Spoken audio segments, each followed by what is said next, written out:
About time to begin our Sunday morning class. Good morning. I got a greetings. Good morning.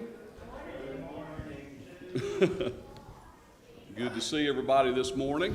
Come on in. Let's begin. We want to give Dale all the time that he has. This morning we have Dale Hubbard here with us, and he is beginning his seminar on charitable giving. Dale and I go back to Farley days, and he's very instrumental in the Indian Creek Youth Camp, which is where Luke went over the years and was baptized at. And he has also been doing this for a number of years and does a wonderful job. He is a member at the Union Church of Christ, where he served as an elder for some time. Currently is not serving as an elder, and he said now he gets more sleep. But he has also been a preacher over the years as well, and he has a lot of advice to give us about charitable giving and finances, and we are just glad to have him here with us today. So come and give us your pearls of wisdom, brother. What time is this class over? 10:15. Okay, 10:15. Good morning. Is it cool enough for everyone today? If you don't like weather in Alabama, just hang around a day or two and it will change. So blessed to be with you this morning. Like Mark said, we go back a little ways, and the opportunity to share some things that I hope will be blessings to us. I want to treat this class as a class. And so if you have questions, if you have comments, feel free to ask them, to make them. If you have questions afterwards, then you're obviously welcome to do that. I have to confess a little bit this morning from the standpoint, when you say confess, everybody's ears perk up. What are you about to tell? One of the first things I saw this morning was an ironing board, and then I saw a leaf blower, and so my attention's already grabbed. Let's pause and pray as we begin this morning. Our Father, we thank you for life and breath, all the things you bless us with. Father, we thank you that we are enriched spiritually, we're enriched physically, monetarily, so much more than so many people are. And while we take that as blessings, help us to truly be good stewards. Help us as we think about that this morning, how that we can be the best stewards for you, how we can take care of others and bless others and show others you, show others your Son. In Jesus' name, amen. Stewardship, gifting, giving. When you say those words, they usually bring some things to mind. For some folks, sadly, it's, oh no, he's going to want me to give more money to the church. It's not my purpose here today. My purpose here today is to help us, number one, be appreciative of what God has blessed us with. And number two, my purpose here today is to help us to grow. I'm guessing, Mark, from looking, that the theme, at least for part of this year, is better. I see that word a lot. I love that word. I want to grow. I want to do better. I teach a class on Sunday nights. And the particular class we're teaching right now is about growing. It's about growing spiritually, about being better. And so after just a little time in our Bible class this morning, I noticed the clock is behind me instead of in front of me, so I can depend on you guys when it's time to quit to raise your hand or do these kinds of things. 5-minute bell, okay. 5-minute warning, and then the trap door falls here by the podium and you won't see me again. So when we think about this idea of gifting takes on a different perspective depending on where we are in life. When I was a small child, Christmas and gifting, wow, from the time maybe the 1st of December, I don't know, until it became Christmas time, what am I going to what? What am I going to get? What are the are you taping this? I don't know what I need to say that's taped and what's not. I didn't really care what my sister got. It just really wasn't all that important to me at the time. I don't know about y'all. It wasn't that big a deal what my parents got. All of a sudden, it was just, what's under the tree for me? And unfortunately, we can continue to live like that beyond adolescence. But as we got older, as I got older, got married, had kids, all of a sudden Christmas was different. I didn't really care. We had grandkids. I didn't really care. If I got anything or not, it didn't matter. The whole idea was it's about them. What can I give versus what can I receive? And I think a part of that has to do with spiritual maturity as well, not Christmas per se, but as we grow in the Lord, it's not about me. It's not about what I can receive. It's what about how can I give? How can I give better? And we're going to talk about money today, but we're going to talk about a lot more than money. Because one of the things that I read and you read in our Bible about some of the best givers that Paul ever described, he said of them this. He said they first gave who to the Lord? Themselves. And that's where it begins. And that's where it continues. And that's what it is. Because when we have truly committed ourselves to the Lord, these other things will be things that we joy in. There'll be things that we rejoice in. They're things that we're excited to be about. Friday lunch. Had lunch with a gentleman and his little 2-year-old daughter. And we were talking about spiritual things. And he's not a Christian. Was not a Christian. And it amazed me just to listen to him because he was gathering the distinction between being a believer and being committed. And those can be two different things. All those that are committed are believers, but not all believers are committed. We can believe in all the right things. As we talked about that and continue, he's really been studying, he's been praying. He wants to get to that committed level. And so as we talked, and I left and he left the lunch, he knew what he needed to do, and I said, when you're ready, let me know. One of the best texts I've gotten in a long time was about 3 o'clock Friday afternoon. He said, I'm ready. I'm ready to be committed. Not just I'm ready to be a believer. I'm not ready just to put something in the plate. I'm not ready just to go to church. I'm just not ready to read my Bible. I'm ready to be committed. And if we're ever going to be who God wants us to be and who we want to be, we need to be committed. So I want us to kind of look at 3 maps today. 3 maps that will kind of help guide us in this arena of charitable or spiritual gifting. The first one comes from Ephesians chapter 5, where Paul says, be wise. Don't be unwise, about verse 15, 16. And then he says, depending on your translation, redeeming or making best use of your time. I talk about investments a lot. I work in the investment arena financially, but investment is so much more than money. The investment of our time, the investment of our thoughts, the investment of our actions, the investment into the church, into our family, every day is about investing. It's what we're going to pour ourselves into. And so we want to talk about that for just a little bit this morning. We want to talk about the thought of using our time in a profitable way. And we'll mention some things, but you can add many, many more things to what we're going to talk about this morning. One of the ways that we can use our time is to help those that are grieving. If I were to ask how many of you in here have lost something or someone that was valuable to you, every hand would go up. Some of us have lost people that are extremely close, extremely valuable.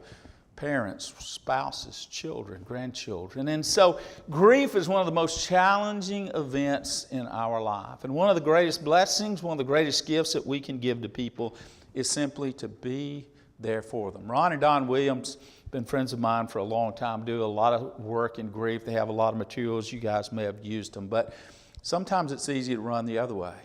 Have any of you ever felt like this? I really need to go to the funeral home, but I don't want to go because I don't know what to say. I don't know what to say. And then the more I study, the more I read about grief, it's not about what I say. It's not about what I say. Just the fact that I'm there. Just the fact that I give them a hug. I love you. Other than taking up time, I'll tell you a funny story about what I was trying to say to a grieving widow one time. But anyway, it's not about saying the perfect thing. It's about being there. It's about giving them a hug. It's about going a week later after everybody has gone and everybody else's life's gone back to normal, but their life's not back to normal. They've lost something extremely valuable and important, and you just go. And you just sit down with them and you say, can I pray with you?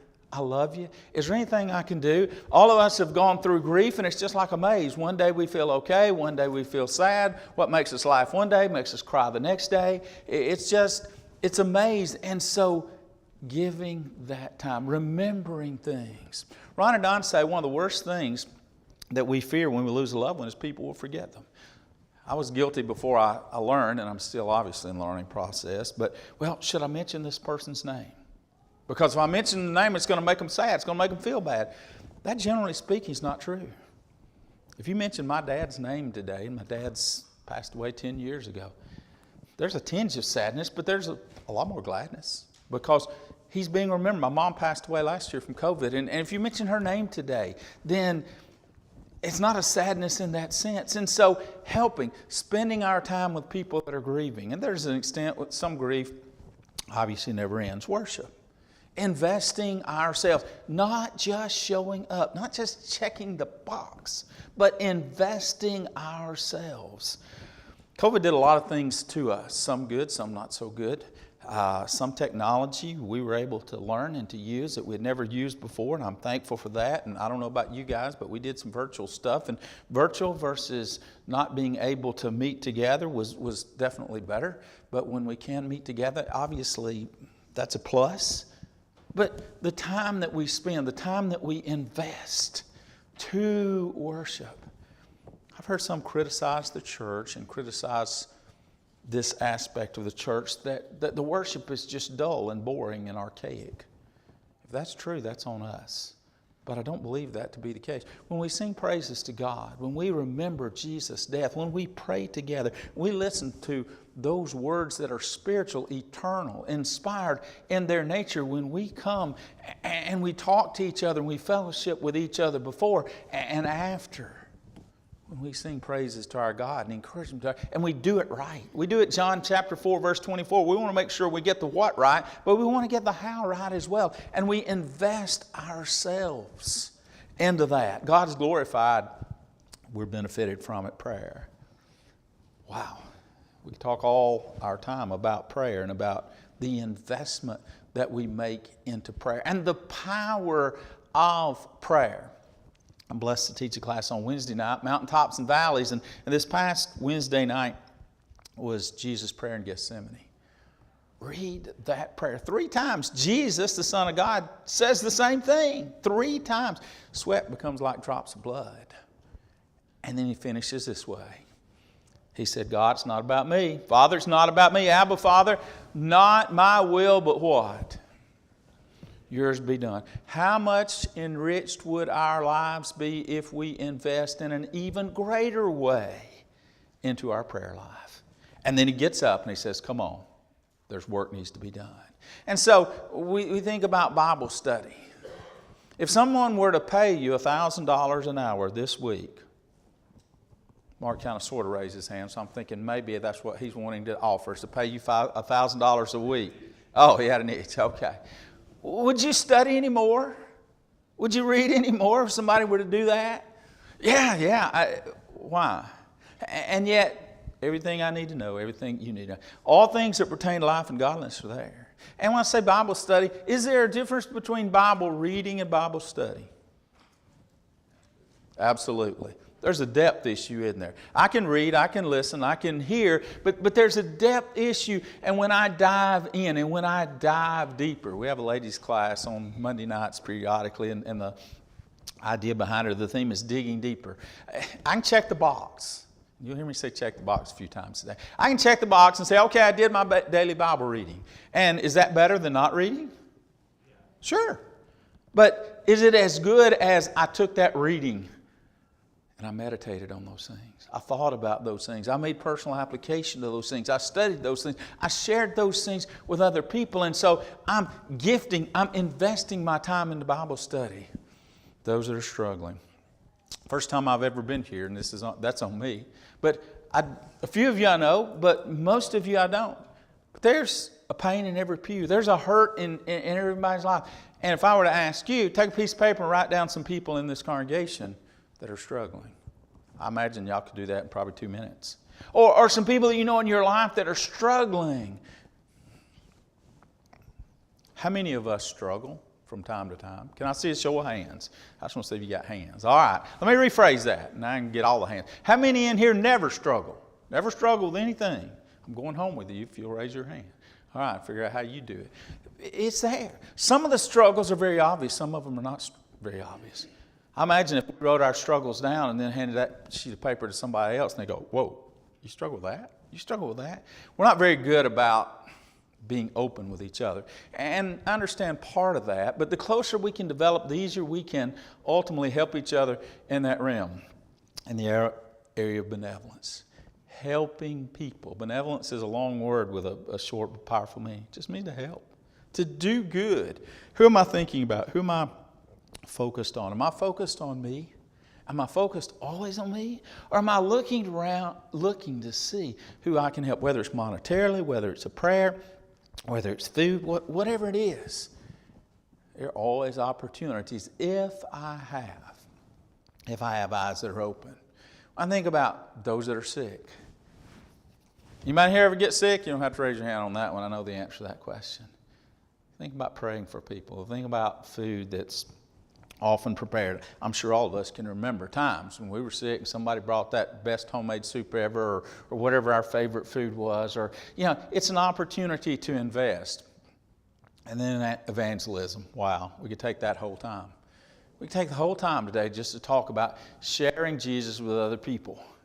It shouldn't be something that is intimidating. It should be something that is inviting. It should be something that we're thinking from waking hour to closing hour of that.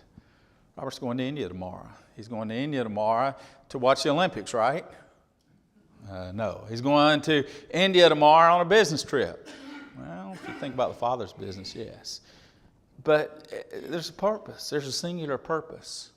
Jesus said he had that purpose.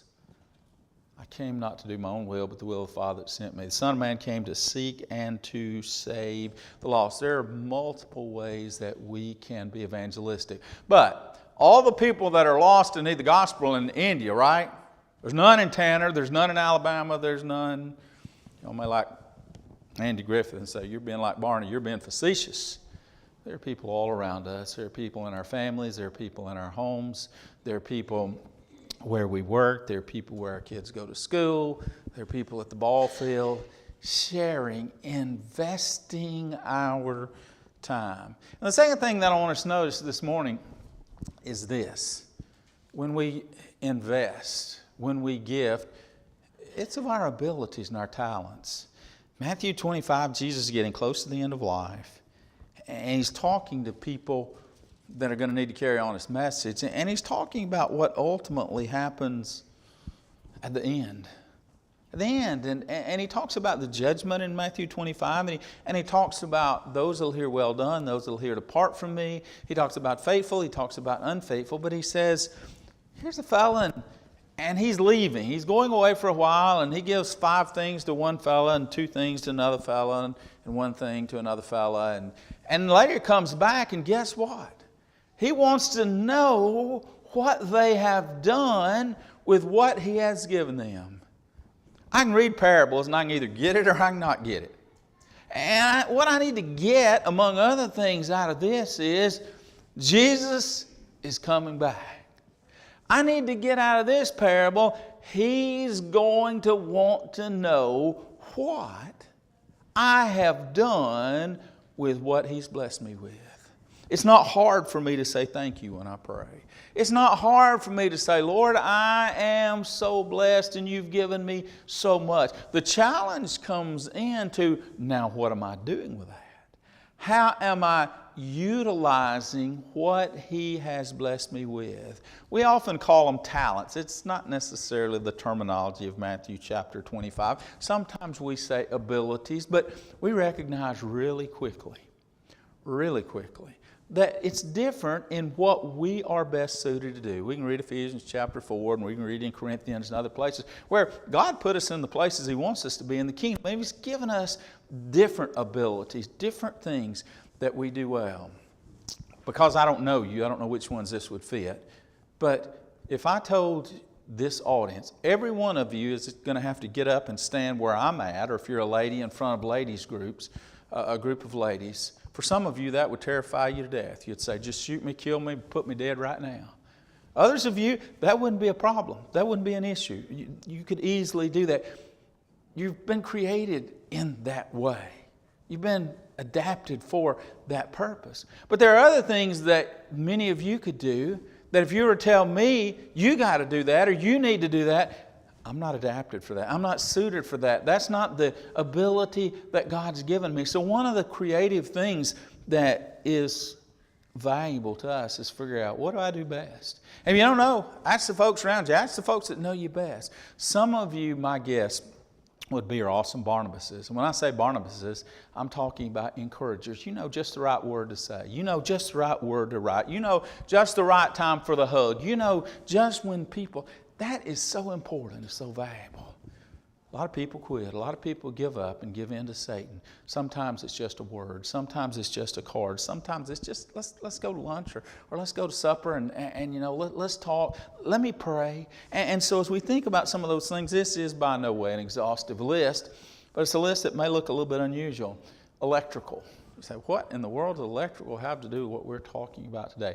We got a doorbell camera for Christmas. Any of you got doorbell cameras? This is just a curiosity question. Okay, well, all right. So we got a doorbell camera for Christmas. On a scale of 1 to 10 being electrically inclined, I'm a -4. So I had to get somebody to come and to install that. Took them, I think, about 8 minutes, and they charged me $50. So anyway, I probably need to learn electricity. So, or at least something about that. And you're saying, okay, get to the point. What are you trying to tell us about all this? Some of you, that's probably a talent or gift that you have, something you're really good at. There may be widows. There may be people that have needs that they don't need to be paying $50 for 12 minutes, or they might not even be able to afford to do that. There may be things that need to be done here. And there are people up in the booth up there that are doing the technology side, and we'll talk about that later on. But that, you know, I'm just like, hey, that's just a blob of stuff up there. Hey, Mark, give me a lapel mic and give me a clicker and tell me just frontwards and backwards, and that's about as far as I get. But it's just an example, just a way. There are those that are so adept in evangelism in so many different ways. You do, I think, World Bible School, is that right? Wow. All across the world, you're sharing the good news with others. Evangelism, and my definition is really simple. It's just sharing Jesus with other people. Some of you are awesome when people become Christians, of really making them feel at home, really making them feel welcome. What the devil does when people become Christians is he really attacks them. He really tells them how bad and awful and terrible they are and all these kinds of things. And he said, all right, I'll let you in, but I'm going to let you stay there. And some of you are really good at one-on-one. Some of you are really good encouragers. You know, we all know that the good book says that if we start and we don't finish, the latter end's worse than the beginning. How many people do you know, you could make a list of today, that once you're walking with the Lord and they're not doing that anymore? Some of you are really, really good at reaching out to those people and say, hey, not chewing them out, not telling them, well, you sorry rascal, you knew better and you know better, and what in the world are you doing, and yada, yada, yada. Some of you are really good at putting your arm around and say, hey, it's hard. It's hard to live a Christian life. What happened? What can I do to help? Let me pray for you. You know where the good stuff is. We love you. We care about you. Some of you are really good at that part of evangelism. And so there's different ways that we can do those things. Encouragers. I mentioned Barnabas before.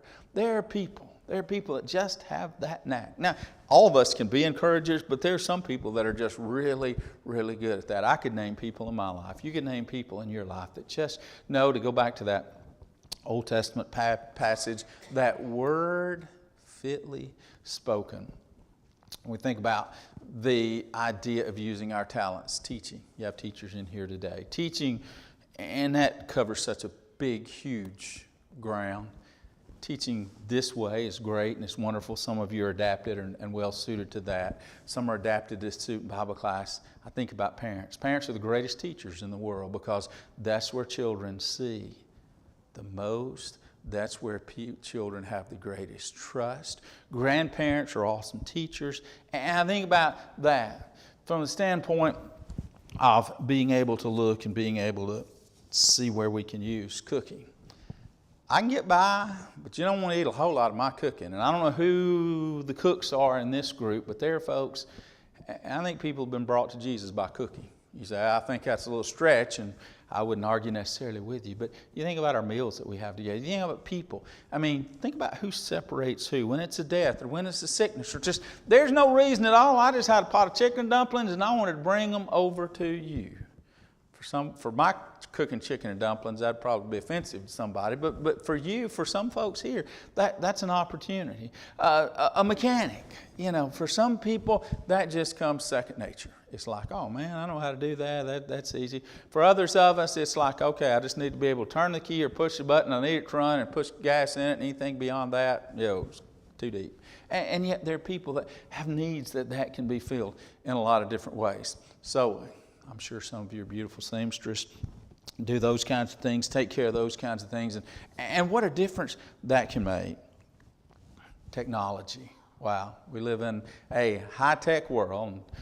To borrow the phrase of a gentleman that's on TV occasionally, I'm a low-tech man in a high-tech world. But you have that opportunity to be able to help. Younger people are really good often with technology.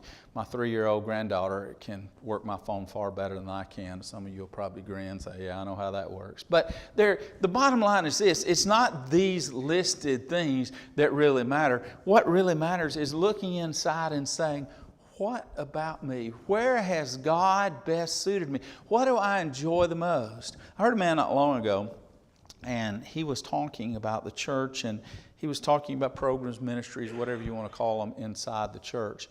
And he said, they passed out a sheet and said, what do you really enjoy doing? What do you really like to do? And when people filled them out, they coordinated that to the things that they were trying to accomplish. And even if they didn't have a program, ministry, initiative, sometimes they would start one up. Because if it's something we love and something we enjoy, we'll put our heart and soul in it. We're going to do that. How long, generally speaking, are we going to do something that we don't enjoy if we really don't have to do it? It's not going to last very long. It may be like a paper fire, and it may go for a little bit, but it's not going to last very long. All right, and the final one that I want to mention to you in our Bible class time this morning is, and if you have your Bibles, you might want to look in Acts chapter 4. And we're going to look beginning at about verse number 34. It's the early church. They're growing. Things are going well. It's a challenge.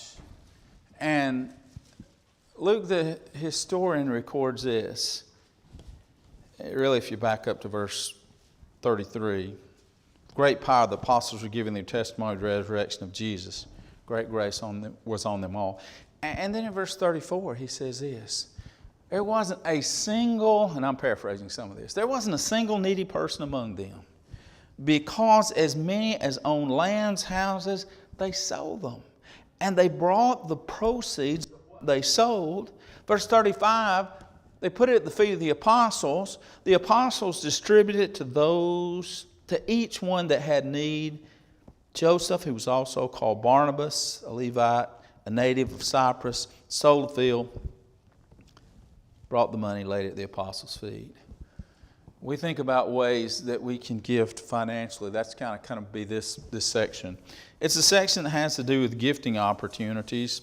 Gifting opportunities during life, at death, and after death. This will be a little bit more of the technical part, but when I say that, it's not really technical. It's going to be some more specific things. So how do I do that? How do I gift? How do I give during my lifetime? How do I give at my death? And how do I give even after my death? So we're going to talk about 2 or 3 different things, or 3 or 4 different things in our remaining time today. Wills is one of the ways that we can do that. When we pass from this life. And what's the odds that we're going to pass from this life if we're not here when Jesus comes again? Anybody want to take a percentage guess? High? Maybe 100? And so it's going to happen. And I need to be prepared for that for a lot of reasons. Obviously, I need to be prepared to go and be with Jesus. But whatever we have is going somewhere else. Paul did kind of an economic mathematical formula when he talked to Timothy, and he said, we brought what into this world? Nothing. And what did he say we're carrying out? Anybody ever seen a Wells Fargo truck behind a hearse? It's not happening. And so there's an importance of understanding that. There's an importance of doing good what's in between. And so we have the opportunity then to direct what we have. The church has been blessed in many, many cases by people that remembered the Lord in their will.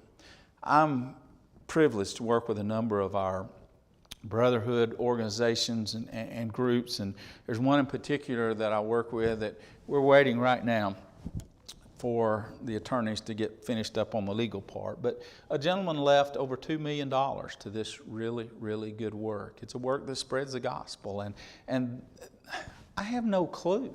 Only the Lord knows what good is going to be done because this gentleman said, here's what I want to happen. I work with a gentleman in Memphis now.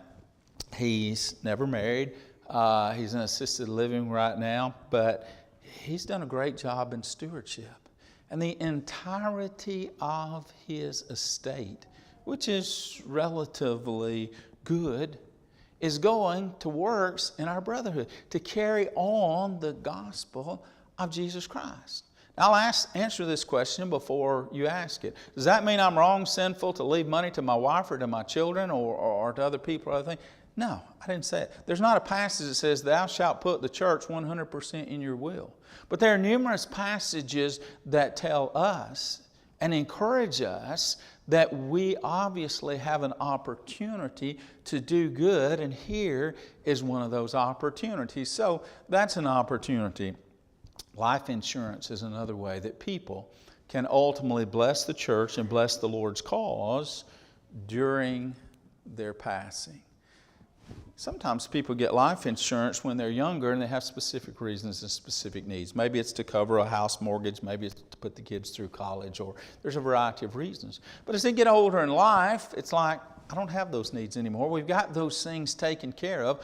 What better way ultimately to use this money than to make the church or a work of the church the beneficiary of part of? You don't have to give it all. Acts chapter 5, we're in 4. Acts chapter 5, a couple of people got in trouble, not because they sold a piece of property, not because they gave part of the property, but because they did what? Lied. So it's not thou shalt give all your will, thou shalt give all your life insurance, but oh, how the work would be blessed. Robert, could you guys use more money? Is there amounts you couldn't use? No, sir. So you think about that, and whether it's 2 million or whether it's 200 or whether it's 2,000 or whatever, what if every Christian were thoughtful in their will? What if we took advantage of life insurance? Sometimes people have property, and they have property that's like, I don't really need this property. I'm not going to do anything with this property. My family doesn't need this property. What am I going to do with it? I don't know how it is here, but property is really high around where I'm at. As far as housing and things of that nature, it's really, really high. And so to sell that and give the money, just like they did in Acts chapter 4, or upon death even, to will that property to the church or to will that property to a good work. What a great blessing that would be. Appreciated stock. When people buy stock, there's a hope. There's a hope in every single case. The hope is that it'll go up or down. Oh, okay. I don't have a single client that said, I'm buying this stock and I really hope it goes down because I want to take that capital loss on my tax return. The hope is it goes up. Well, the last couple of years has been really, really good. And some people have had stock for a long time. And oh, by the way, let's say a person has stock that they paid $5,000 for and it's worth $15,000. Is that good or bad? It's good. But if you sell it, what are you going to have to do? Pay tax. Uncle Sam, governor, wants their part of it. But there's this really neat opportunity to where you've got that stock, you paid $5,000, it's worth $15,000, and you say, hey, we've got a great work going on in the brotherhood, and I want them to have that money. Well, guess what? You can donate the stock directly to them. You don't sell it first. You just donate it directly to them. They sell the stock, and instead of you pay no capital gains tax, and instead of getting a $5,000 taxable deduction for a contribution, you get the $15,000. Wow, that's a really, really neat thing. Sometimes people use trust, and God's blessed them financially. They know that. They give Him the glory, and they give Him the credit, and they give Him the praise. But things set up trusts, and I'm not going to go into a bunch of crazy details there, but cruts and crats and all kind of different things. They're trusts where you can keep some of the money, live off part of the money, and give the rest of the trust at death. Or you can set them up where you get the income, not just the current income, but you can set up something where they get the income, the charitable organization, during your lifetime, and then you can will that or beneficiary that to wherever at the end of your life upon this earth. And so it's a great opportunity. Beneficiary designations. I strongly encourage people to make sure that with their investments, they have them directed where they want to go. A will is one way, but a beneficiary designation is an even easier way because it bypasses wills and it bypasses probates. If you have an IRA, you have to have a beneficiary. If you have certain other accounts, you have to have a beneficiary like life insurance. But even with checking accounts, savings accounts, other accounts, you can set up something called payable on death or transfer on death where relatively immediately after your death, that money can go wherever you ultimately want it to go. And so it may be that in your IRA or in your whatever, you want to give a certain percent to this person, this family member, whatever. You want to give a certain percent to the Lord or a certain dollar amount to the Lord, or maybe it's a checking account or a savings account. There are ways that you can do that simply by doing beneficiary designations. RMDs, required minimum distributions. Once you get to be a certain age, that age now is 72, and you have an IRA, you have to start taking a certain amount out. They predetermine what that amount is going to be, and that amount changes every year. But when you take that required minimum distribution out, you have to pay tax on it. And so I have a number of clients that say, hey, look, I really don't want to take it out. I really don't need the money, and I sure don't want to pay the tax. Is there a solution? The answer is yes. You can self-direct your required minimum distribution to the church or some other charitable organization, and it does two great things. Number one, it obviously blesses the organization or the church, but number two, it comes out totally tax-free. And so there are a lot of people that take advantage of that particular opportunity. There are things called donor-advised funds. And in those donor-advised funds, sometimes people come into a relatively significant amount of wealth in a short period of time. Maybe they sold a business or something else, and there's money that's taxable. I had a guy that did this not long ago, and he came into a good sum of money, and he said, I want to donate it, but I don't know for sure where I want to donate it and how. I know I want to give it to the Lord's cause, but I don't pay tax on all this money. And so we set up a donor advised fund where part of that money went into this fund. He got a tax deduction immediately for it. And now over the next years or whatever, he can contribute to whatever he ultimately feels would be good, worthy investments into the spiritual things. So those are just a few. I didn't want to get real technical where your eyes got real glazy like Krispy Kreme donuts today, but just wanted to mention a few things this morning just from gifting opportunities during life, gifting opportunities at death, gifting opportunities after death. So we've got our time that God has blessed us with that we want to be good investors in. We've got the abilities God's given to us, and then we have these financial things. I want to take just a couple minutes. If I'm understanding correct, that was a 5-minute warning bell. I want to take just a couple minutes and just let you guys ask any questions that you have, either about this section or any of the sections that we've talked about.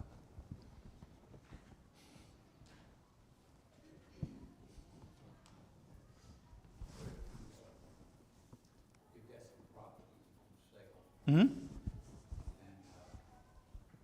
the tax you have to pay on profit, Mm-hmm. property. Mm-hmm. If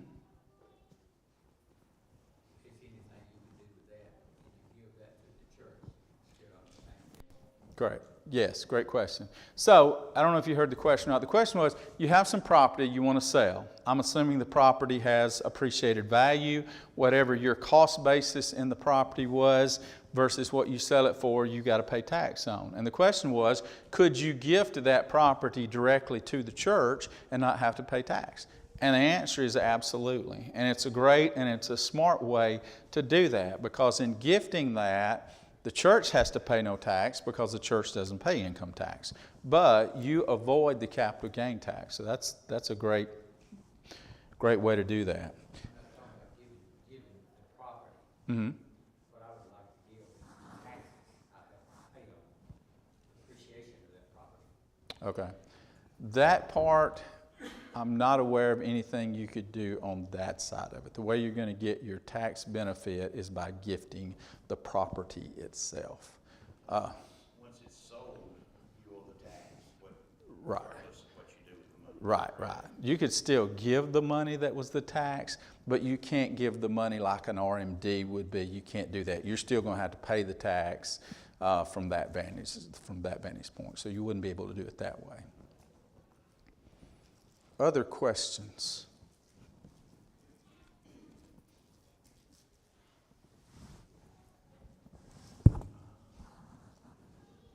Would you talk about the Roth IRA regarding the RMD? On the Roth IRA, that is, pay the tax before you put the money in, and on the required distribution, minimum distribution, is that what you call that? Mm-hmm.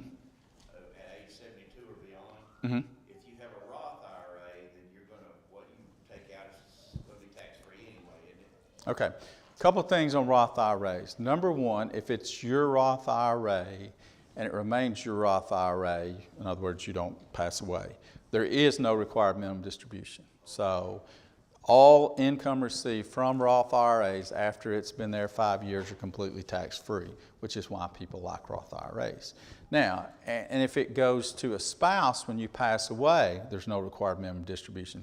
If you inherit a Roth IRA as a non-spouse, you have to take the money out over 10 years. It's not the same thing as a required minimum distribution. It's more of a gap, but even then, the money is not taxable. So Roth is tax-free when it comes out. There are no required minimum distributions for the owner or the spouse of an owner. If you're a non-spouse owner, there's still not taxes. You just have to take it out within a 10-year period after death.